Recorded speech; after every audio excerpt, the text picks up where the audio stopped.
Partimos la conversación, el diálogo sobre este proyecto de nueva constitución junto a los ex constituyentes ahora. Bienvenido, Rodrigo Álvarez, Fernando Ati, hasta esta mañana eran constituyentes, ya no lo son porque se ha disuelto la convención. Partamos hablando de este tema de las pensiones.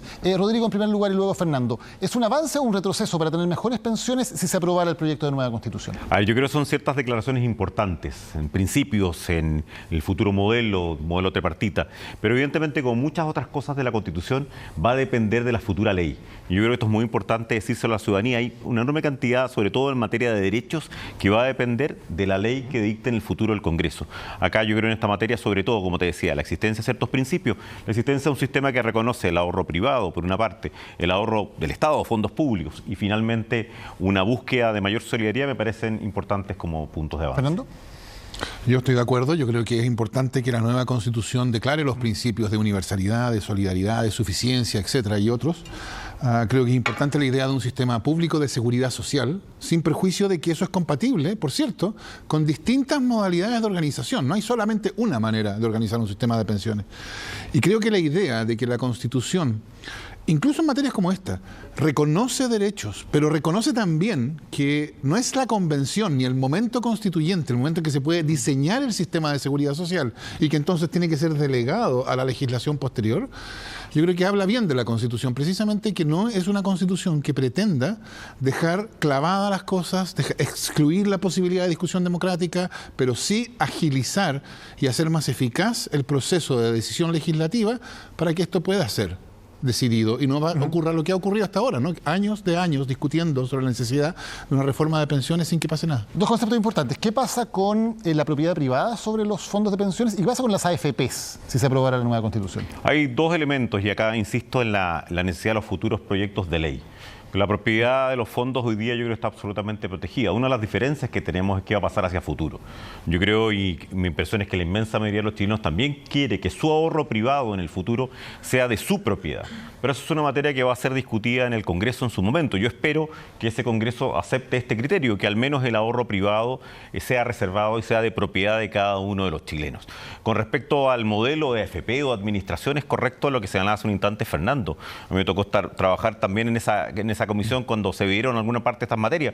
Ese modelo será futuro y hay distintas alternativas. Yo espero que en esa alternativa esté siempre, y uno de los principios que me hubiera gustado que quedara, la libertad y la capacidad de los chilenos de decidir quién administra aquella parte de fondos que son sus ahorros propios. ¿Hay coincidencia entonces en que los actuales fondos de pensiones están protegidos? En eso están todos de acuerdo. O sea, los dineros actualmente de los chilenos yo creo que están protegidos y debe ser así. Perfecto. ¿Fernando? Yo, evidentemente, una cuestión tiene que ver con los recursos que hoy día... Los fondos actuales, perdón. Los fondos actuales que las personas tienen hoy día, los que tienen, en sus cuentas de ahorro individual.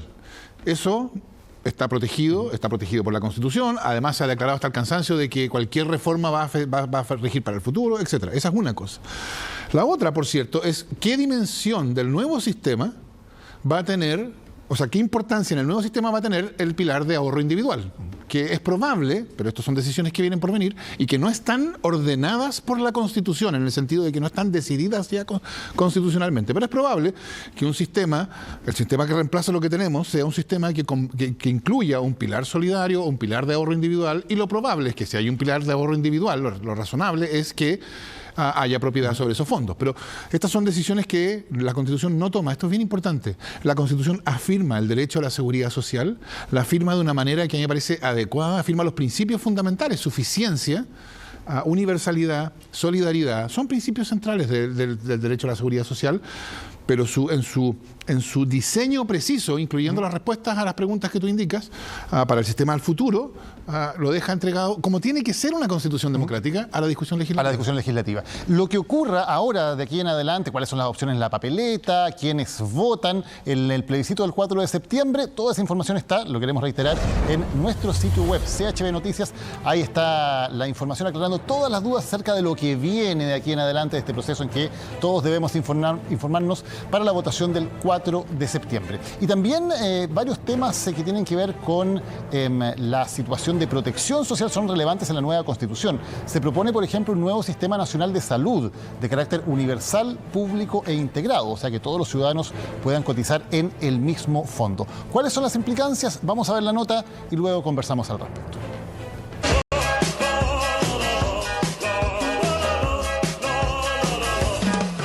1981, y Santiago lucía así. Al interior de uno de los edificios del centro se anunciaba la creación de instituciones de salud previsional, las ISAPRES. Con esto, el sistema de salud chileno se convertía en mixto.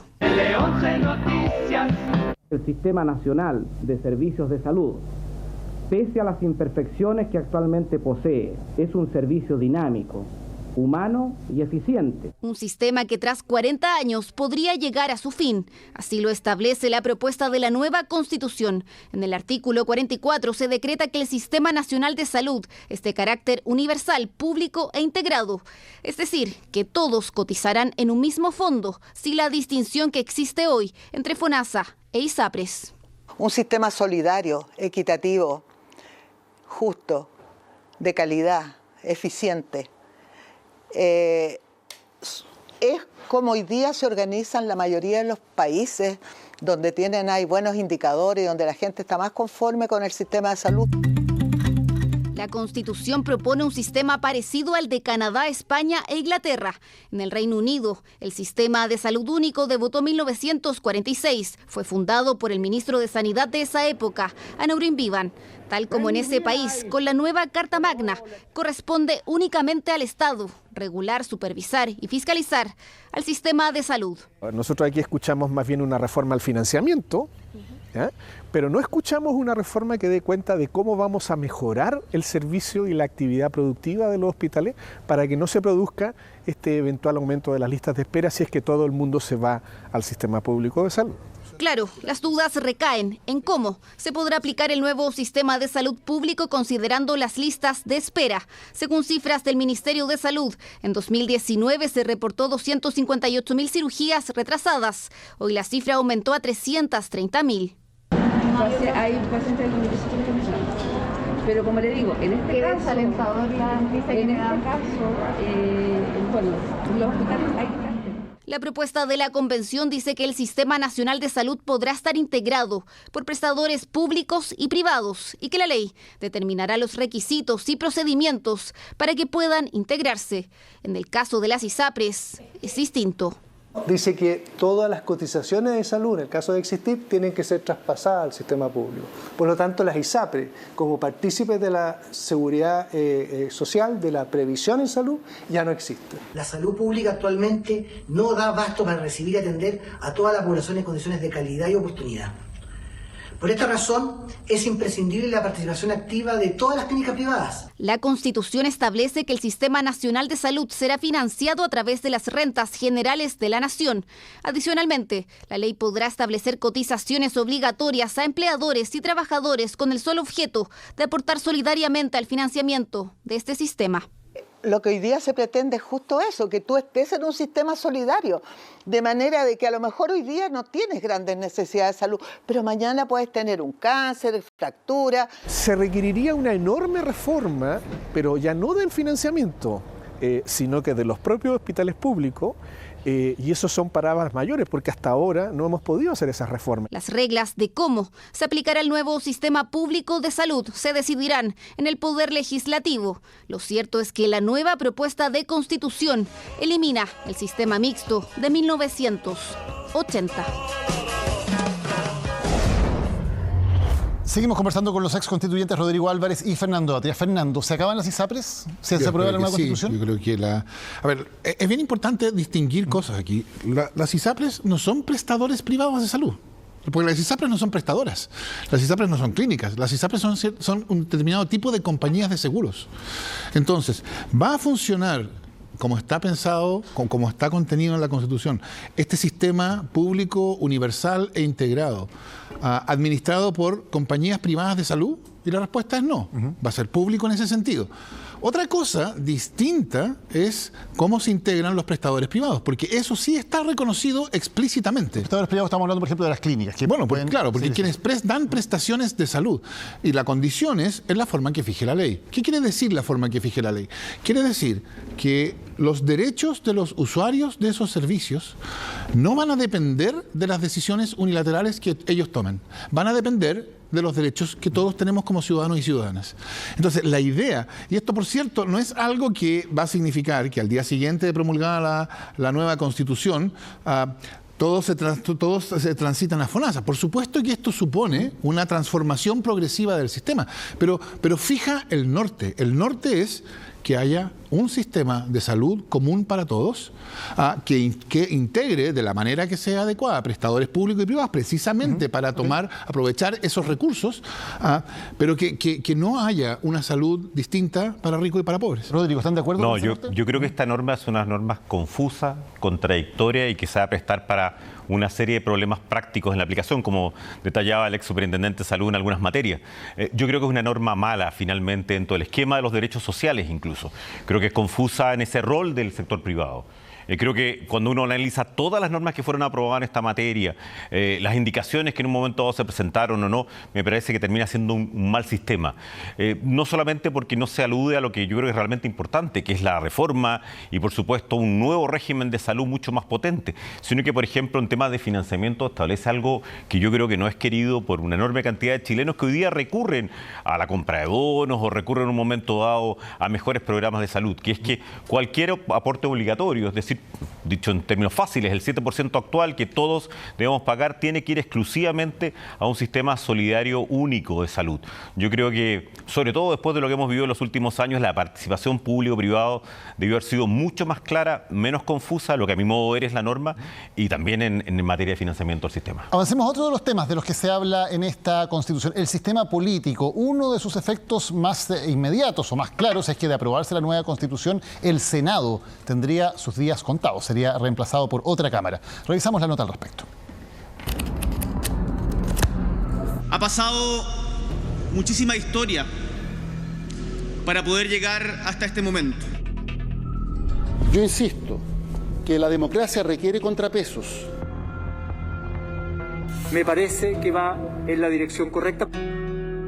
Estamos defendiendo la tradición republicana del país.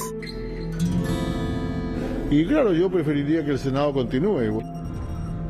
Se cimenta el fin del Senado como una institución que ha representado un obstáculo muchas veces para la democracia. De lo más controvertido del proceso constituyente, ese que podría ponerle punto y final al Senado a 200 años de institución. Eso si es que se aprueba en el plebiscito de salida de esta propuesta de constitución. Aquí funcionó durante casi 100 años. Entre 1876 y 1973, el Congreso Nacional de la República.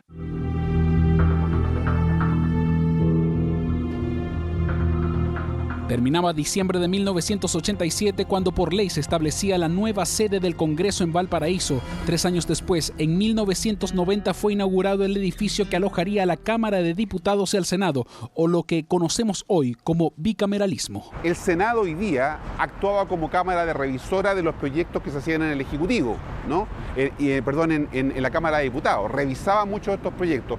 Eso se termina porque toda esa función fundamentalmente va a estar radicada ahora en el Congreso de las Diputadas y los Diputados, ¿no? Es que eso es lo que precisamente plantea la propuesta de nueva Constitución. Capítulo 7, artículo 251. El Poder Legislativo se compone del Congreso de Diputadas y Diputados y de la Cámara de las Regiones. Un presidencialismo atenuado, como habíamos informado, un bicameralismo bien asimétrico. Esta es la configuración actual del Poder Legislativo. Cámara de Diputadas y Diputados conformada por 155 miembros y un Senado conformado por 50 personas electas por votación popular.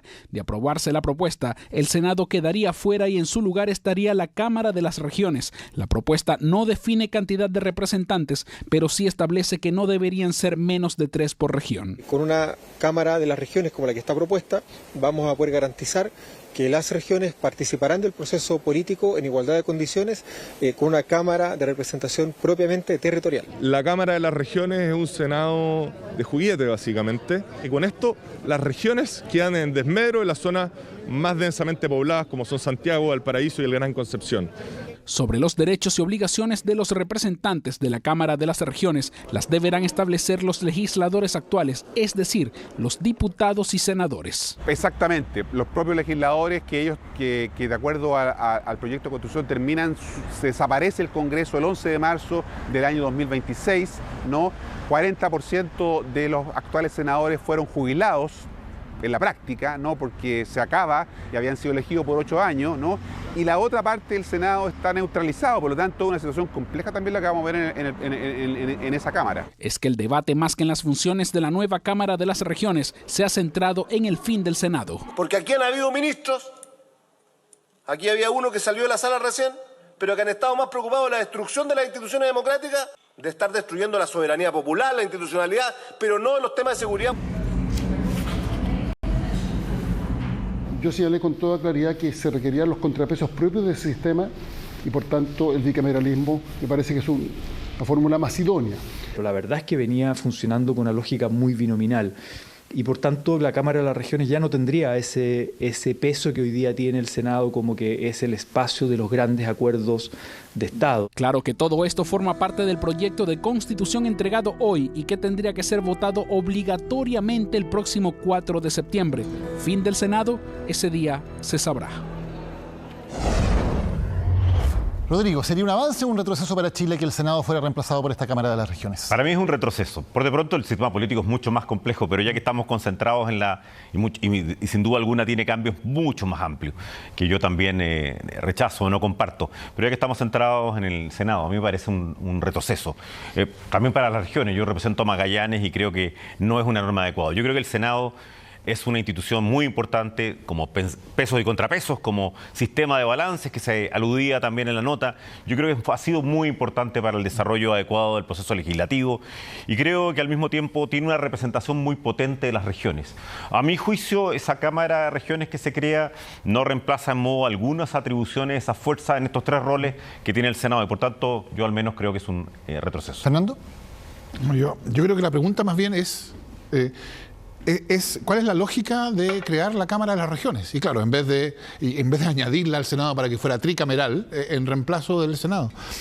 El punto de la Cámara de las Regiones es que el proceso legislativo sea un proceso en el cual hay una óptica genuinamente regional que está presente.